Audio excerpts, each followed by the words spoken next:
and welcome to the Ecomodernist channel live. I'm Carl Pauls. I'm here with Gabriel Ignetti, Chris Bergen, and our special guest, Rauli Partanen. Rauli is an award-winning science writer, energy communicator, and environmental activist. His latest book, The Age of Energy, Understanding Growth, Prosperity, and Environmental Destruction, was released in 2022. Partanen also leads a nonprofit think tank and consultancy, Think Atom, which he co-founded in 2018 YouTube, and which focuses on enabling deep and rapid decarbonization with new Facebook, nuclear energy and technologies. Rauli will speak on his latest book, The Age of Energy, online at Understanding Growth, Prosperity, and Environmental Destruction. Welcome to the show. Well, thank you. Thank you for the invitation. Yeah. So I know that you've done some great work in Finland. I know there's even long-term anti-nuclear organizations like the Green Party have started to turn in places like Finland. What can you tell me about that? That's very exciting. I'd say that they're pretty much turned. They're no more anti-nuclear than any other party in Finland. And that started around the same time that I'm not saying that I'm the reason for that, but the turning started around 10 years ago, something like that, with some members in the party just kind of checking the evidence and realizing that the opposition to nuclear is not based on that evidence, and nuclear would be a great solution for decarbonizing the energy supply. So they started to advocate inside the party and try to kind of step by step, slowly to change the official party line and have those discussions in there, while me and a group of other advocates and activists started to have those discussions kind of outside the Green Party in the wider society. So we just basically started calling out anti-nuclear BS, so to speak, and presenting the evidence. We wrote books, we wrote articles. It's grinding, but if you do it long enough, it starts to have an effect. And then when it really starts, then it kind of can move really, really fast. So let's say in 2017, we had a seminar called Deep Decarbonization with Advanced Nuclear, and that was the first time that mainstream media made clearly positive and kind of optimistic stories about advanced nuclear reactors, because they maybe got a new perspective. We weren't talking about the horribly late, horribly expensive big reactors that we also had, but kind of gave them a new perspective, and that turned the media around. Of course, you have some bad articles here and there, but it's a long journey. That is a great perspective, and all the while you've been with the movement to sort of communicate the science. You've learned a whole lot, and I imagine very much of that is in this new book. So what does this book have in terms of bringing the evidence and the understanding of where we as a human race is going with energy? Well, it's not a book about nuclear. I have a saying that the most pro-nuclear book that is not about nuclear, because it brings all the evidence kind of behind human prosperity and environmental degradation and economic growth, and the kind of some of the weaknesses on how we measure those things. For example, economic growth, GDP growth. Basically, there's a correlation with human well-being, but it gets weaker after some spots. So in developing countries, there is a very clear correlation and even causation between growth and prosperity and human well-being. But then at some point, we can start to have this kind of uneconomic growth, that you are actually causing damage. Then again, there is a lot of evidence for decoupling of economic growth from environmental harm or carbon emissions and stuff like that. So it's really a complex topic that we kind of try to tackle in the book from multiple perspectives. There's a nice story on this. We were going through the manuscript with the editor of the publisher, and sitting at the table and just going line by line, basically all the kind of notes that he had made. About this point, I realized that I'm not anti-nuclear anymore. We were like halfway through the book, and I was like, wow, one at a time. But it's kind of, like I said, it's not about nuclear, but at some point, if you read it and kind of understand the implications, you might realize that, okay, nuclear is actually not that bad if you take a kind of holistic view on it. The book also touches on a very important topic, which is energy return on energy invested. So the net energy that we can get from energy production, and how that is important for the whole society, because it kind of defines how big part of human activity needs to go to this kind of critical stuff like energy production, primary production, food, energy, for nicer things like schools and order and entertainment and whatever. Great. Chris, what's your question? Yeah, I know this is not your first book, Rauli.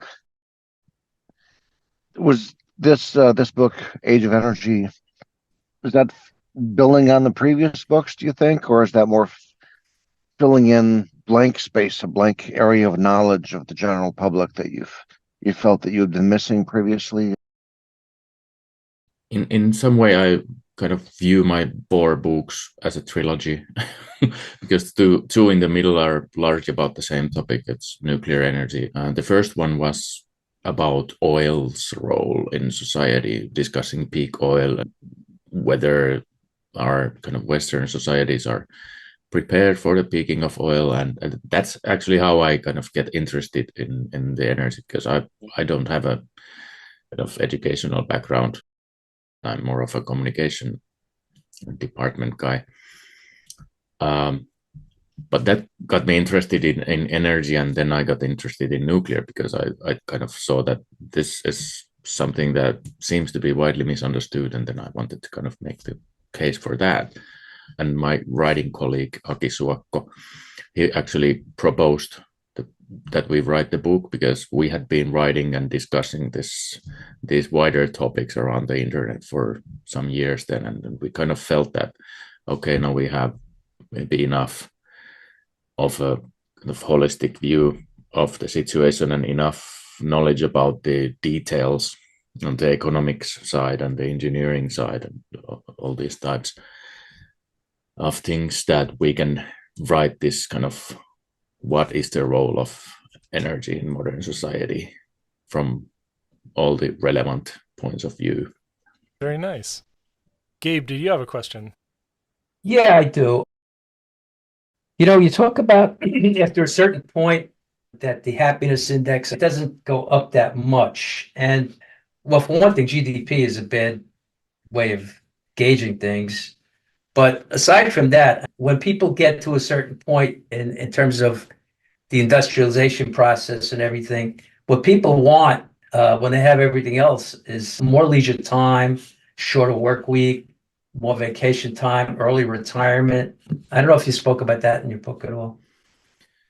Yeah, and it's not so simple. I mean, we like to think that we want those things, but then when we have choice of starting to work 4 days a week instead of 5, but losing some income, we often still choose to work 5 days a week or 6 days a week to get even more money, instead of kind of realizing that, I actually have enough to have a good life now.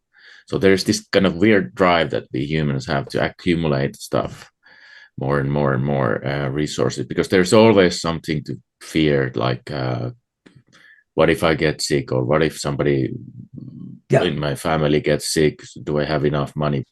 There's studies on kind of what makes people happy or content and what makes them unhappy and angry. And for example, if we increase our income even a little bit, it's much easier to accept that the neighbor gets a little bit more. But it's much harder for us, like statistically, to accept a reduction if the neighbor stays at the same level. So we're kind of loss averse in a sense, and even so, it's easier to share a growing pie than start to think about how we kind of share our shrinking pie, and that's an argument in defense of growth. Historically, there's been a lot of examples that when economic growth turns negative or stops, there becomes social unrest, xenophobia, this kind of hard values start to gain ground. It's actually something that may be happening right about now. And that's also part of the times becoming harder. For example, Russia invading Ukraine. Liberalism needs growth. Let's just put it that way, which is kind of, it's weird because there's also a lot of kind of liberal, left-leaning, degrowth-leaning people. They prefer that was not the case. That is certainly a very, very pertinent topic, and there's a lot of people who are really searching for the idea that we can save ourselves by managing societal growth, managing our exploitation of resources, managing how much we consume and where it's consumed. And it's built on this mythology that if not for capitalism, if not for the big bad out there, everything would be much more efficient. Does the history of humankind, does that really play out in any way, or is it maybe a false comparison to say that without the seeking of profit, we would be better magically? Well, a couple things. First, there's a problem with the definition of capitalism. Mm-hmm. When people start talking about capitalism, they usually mean completely different things. It's kind of what is the driving force in the capitalistic society. And capitalism is a great system in that sense that it's very adaptable to the situation. So if something changes, capitalism changes with it and kind of finds the new. It's like a river. If somebody blocks it, it just finds a new way to kind of keep on going. I saw recently that on Facebook there was like a meme with this. They showed this big pools, and they said this is really nasty stuff. This lithium, right? And they said, well, so are EVs really clean? And in terms of both that and resource scarcity, and even the problems they have with the fires and everything. I mean, what's your assessment of the EV going forward? For sure, they have their problems, but you need to compare it with the current thing. Like, for example, if you're worried about how much stuff we need to mine, then you would need to compare that to the amount of oil that needs to be pumped to run internal combustion engine vehicles. So I would say that the optimist in me would say that, sure, there's going to be environmental damage due to, for example, mining and lithium production and whatever. We should regulate that, and we should be worried of that. And one of the things that I'm a little bit worried is that if we push the transition to EVs too hard, then there will be countries and locations, regions, which will throw the environmental regulations to the bin and just like produce what the market demands, never mind the environmental destruction. And this is probably something that's, well, at least according to some reports I've learned, this is already happening in China, where a lot of this kind of rare earth mining is actually not legal or not kind of made official. So there's quite a bit of that. But as the kind of fleet grows, eventually we will be able to start recycle the battery materials more and more. Mm-hmm. So it will take time and there will be environmental consequences, but at some point we will have a relatively stable fleet. And from what I've learned it will actually be preferential to mine the resources for the new batteries from the old batteries, because they are quite concentrated there compared to mining them in virgin rock, let's say. But I mean, as long as the fleet is growing, then you will also need virgin materials, because your kind of aging fleet of old vehicles doesn't age at large enough scale to produce for the new vehicles. So that's going to take like 50 years. Wow. Maybe more. Let's see. I think I see a hypothesis brewing in some of our one of our ex-commenters, and they're asking about various things about using increased land usage and lack of oil in, for instance, East Asia part of the world. And is there sort of a knock-on effect where places like Europe and America are very sensitive about land use? Is this going to backlash geopolitically? Is it going to reverse one day? Are we looking at a temporary, as you say, a temporary trend? Well, I'd say that in the last couple of years, this kind of geopolitical situation with critical materials has kind of become more popular, and our leaders, great leaders, have realized that we cannot rely on China supplying everything and them maybe not using that as a lever or a weapon or whatever you want to call it.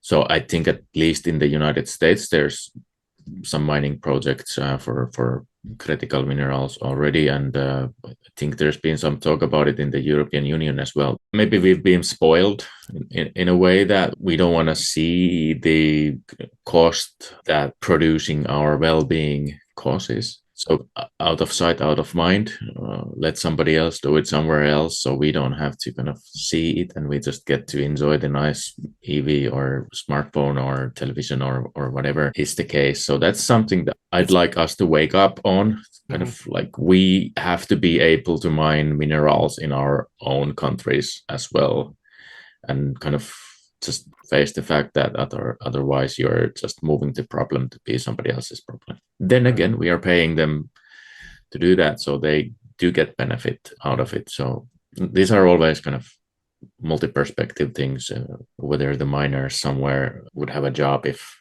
we wouldn't buy the things that we buy. Who knows? Chris, go ahead. Yeah, and this age of energy, do you feel, I assume that's going to be continuing on for a long time, maybe permanently, because energy will support, if we have an age of AI, that's going to be energy intensive. Do you feel that that's going to spread to the underdeveloped countries in a way that does not cause further wars and so forth? Can they come up to near the European or American standards of living in the next century? I will defend their right to try, which is not something that many are willing to consider. I mean, I've gone through some reports, both from the IEA and Greenpeace. They have their projections for energy use in Africa per capita, for example, and they are pretty much, those projections are kind of implying that people will remain relatively poor for the next 50 years. And from what I've learned, secondhand knowledge, they have not consulted with these people that whether they want to remain poor or whether they would actually like to increase their energy consumption. That I think is a little bit arrogant. So there might be a surprise coming. I kind of hope there is. I do hope that we would manage to do it in a clean way. So nuclear, wind, solar, hydro, maybe some other stuff. Because otherwise they're just going to burn everything that's left of the fossil fuel.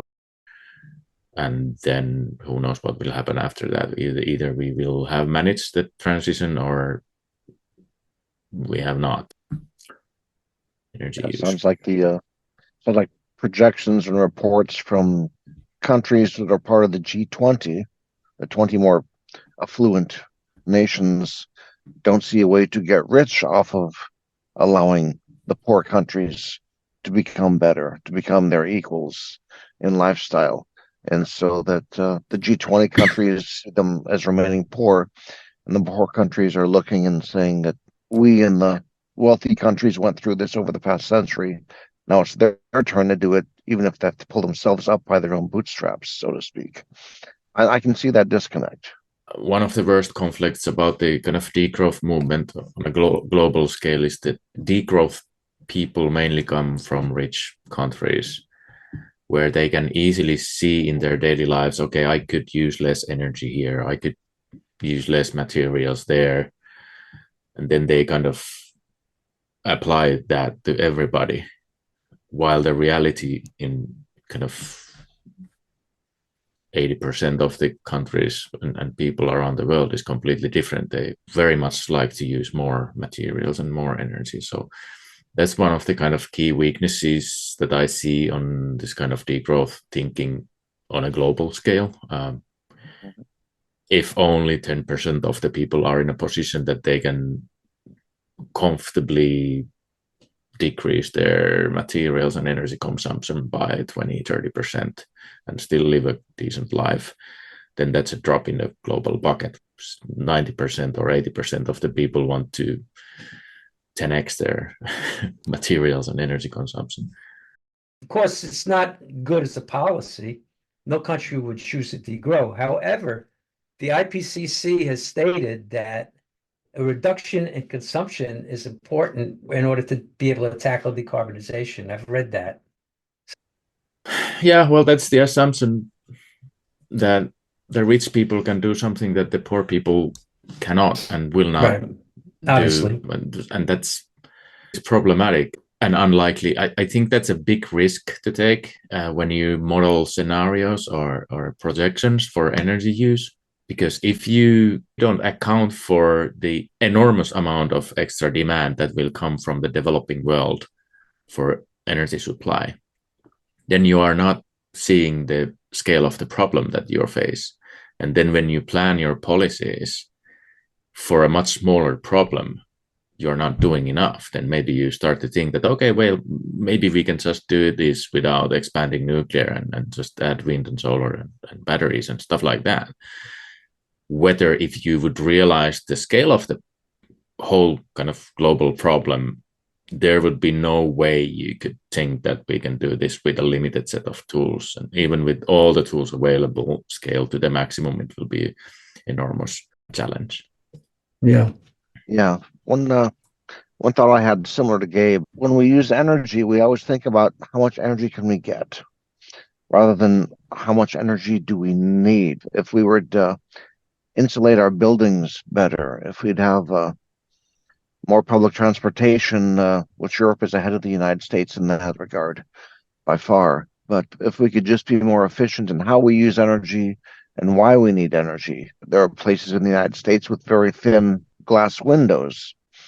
And living in Finland, in the wintertime, you should have thicker windows and maybe double windows. So if you have good insulation, so I think that's something that we overlook, that side of the energy equation. Yeah, as long as energy is very cheap, then you don't have to pay attention to these things. But the thing is that at the time you make an investment, you don't know the cost of energy 20 years from that day. Very true. So it might be very cheap at that time, but we learned a couple of years ago that all it takes is one rogue nation to attack another, and energy prices 10x very fast. Yeah. Well, natural gas prices went totally months. bananas here. But the thing is that if you compare European living standards to the North American living standards, they are not very different. I would say we have a slightly different systems how we run our society. We have more kind of public sector stuff. The difference between energy consumption is North Americans using double the amount of energy to get the similar level of well-being than the Europeans. So certainly there's lessons to be learned and improvements that could be made, but we are much more densely populated. So, for example, public transportation is much more feasible here compared to United States. There's these differences, but for sure, there could be many improvements to be made. But the thing is that then you get rebound, and that's also something that we discuss in the book quite a lot. If my heating bill decreases by $100, then after I've paid for the investment, then I have an extra $100 every month. So I'm gonna maybe fly to Thailand or the Canary Islands or buy a new car or anyway, I'm gonna consume more something else. One of the things that we've also criticized in actually multiple of our books is the fact that organizations like IEA and IPCC and whatever, for a long time, they didn't account for rebound happening. So if you looked at this kind of energy consumption projections from them, they assumed that like 50% of the kind of, well, I don't know, I don't remember exactly how it went, but there was a lot riding on the fact that we would become much more efficient in our energy use. So more efficient appliances, fuel switching to more efficient fuels and usage, and all this kind of switching the LED lights. And there's a lot of these layers, and all of them assume that we would just save the energy and not use it for something else. Because in this case, energy is the same thing as money. Again, you face a future scenario which is much smaller than the actual problem that you will likely face. And then you plan your programs and targets to answer the smaller problem. And then when the bigger problem becomes evident, you're fucked because you're not prepared to deal with that. Well, we are coming up to the usual end of our program, so let's give Rauli some time to talk about another topic. And in this case, I think we're really interested in Think Atom and specifically nuclear advocacy in Europe and in Finland. There's a lot of noise about EDF building new reactors, Poland building reactors. I'm really excited to hear, what is Think Atom doing these days, and what do you think your next targets are in terms of advocacy? So a big change in the public discussion in Finland around 2017 and 18. That's when we published our first study on the kind of deep decarbonization with advanced nuclear and then nuclear district heating, and started to kind of discuss these new uses for nuclear. And I feel that Finland was kind of a forerunner in that discussion here in Europe. So our society maybe never gave up on nuclear in the same way that many other countries here in Europe gave up. So from that perspective, it's been extremely frustrating to kind of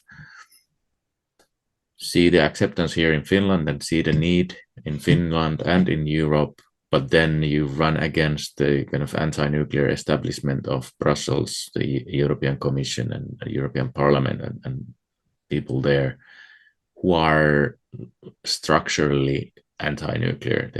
The whole kind of institutions and assumptions that they work on are built on being anti-nuclear or like excluding it from any table of negotiation. So that was really frustrating. On the other hand, Russia attacked Ukraine. We've seen a quite swift turnaround on the great leaders and how they talk about nuclear and what targets they have. So that's been really interesting to see. Well, the next worry for me is will the industry be able to deliver, because it has not been, especially in the West, it has not been delivering. We've had some projects and they've had their reasons for going over budget and being late on delivery. And the thing is, if we want to build nuclear, we need to build a lot of it. Otherwise, it's going to be too expensive. So we need to build more and more and more of the same thing to learn and get the costs down. So I'm a little bit afraid whether the nuclear industry, like the whole supply chain, is able to deliver on those assumptions, whether the policies will support this kind of serial manufacturing or serial production, or whether there will be like giving license to one plant here and then you build it, and then giving license to another plant here and then you again build it from scratch, like, and not learning that much. So, but it's really interesting to see this kind of change happening, and now it's slowly getting into the kind of Brussels. We have nuclear alliance here in Europe now with multiple countries as members. We just managed to get nuclear recognized as a critical technology. Well, it only produces half of our clean electricity, so why wouldn't it's still biased towards kind of renewables this and renewables that, but it's getting better by the day, and there's a real kind of shift in the thing that now it's okay to be a politician who is pro-nuclear. 5 years ago it was not okay, and that was something that the Green Party, for example, here in Finland were very influential in that some of their members came out publicly, came out from the closet, so to speak, and said that, okay, we're going to need new nuclear, and we should build more nuclear, and we should make a policy environment that allows for that. And when those first ones came out, then it was much easier for the second and the third and the fourth, and now everybody's like, it's no longer something that people hide. They can be openly pro-nuclear, and now that's also, there's more and more the situation in Brussels and many European countries. So that's extremely nice. But now that the industry has to deliver on budget and on schedule. And we focus nuclear on industrial uses. Do you think they would care as much? When we still had low electricity prices, was that if you want to do nuclear, the best economically, that was the highest value. I mean, it was ridiculous, but producing heat at 100 degrees, so like boiling water, was more valuable in the market than producing electricity. I was wondering, would we have as much pushback from renewables people? This is actually something that I've had a focus on. For there is a case to be made. In Europe, it's less than 25% of energy is used as electricity. Globally, it's about 20%, so even less. So there's a lot of fossil fuels being used outside of electricity generation, in heat, in fuels, in all that stuff. So that's also a perfect case for SMRs and small reactors, because usually if you have an industrial park, it maybe has hundreds of megawatts. So for that, a small reactor would be enough to supply maybe both industrial heat and some power as well. And yeah, I have nothing against renewables being deployed.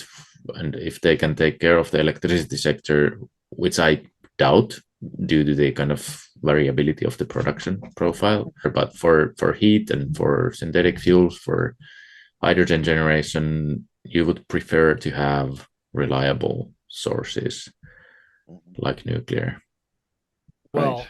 thank you so much. Do you have any closing thoughts?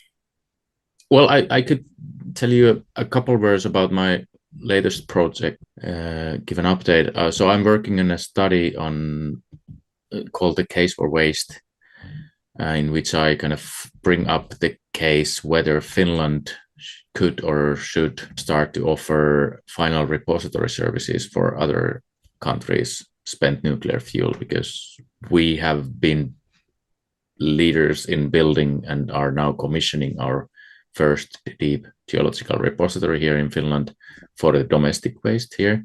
So that's going to start operations probably next year.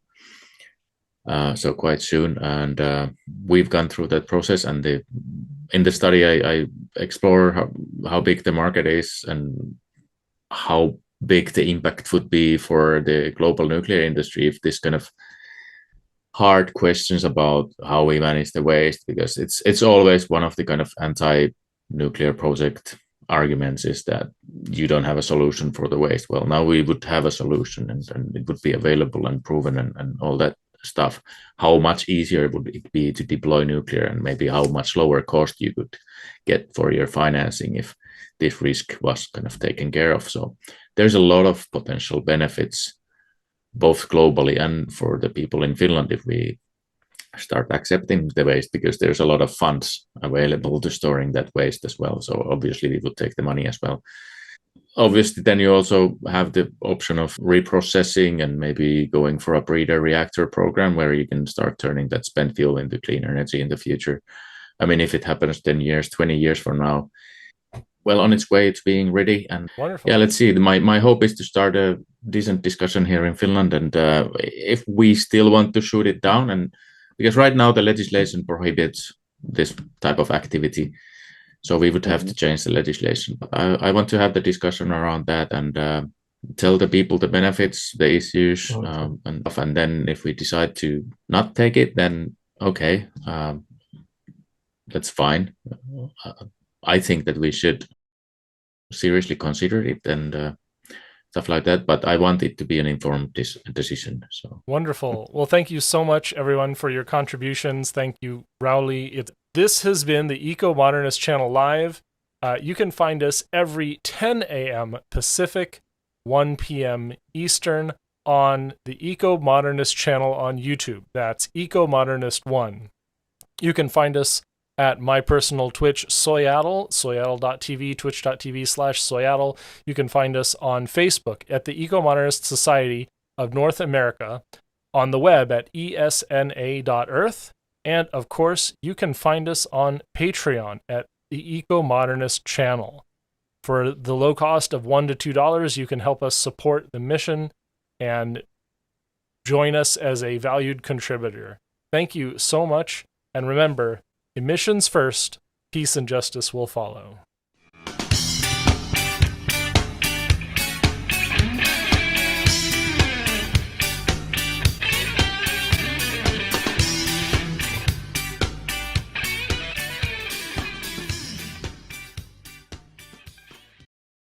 Please subscribe to us on YouTube, Ecomodernist Channel. Also to subscribe to us on Twitter and Facebook, Ecomodernist Society of North America. And online at https://esna.earth.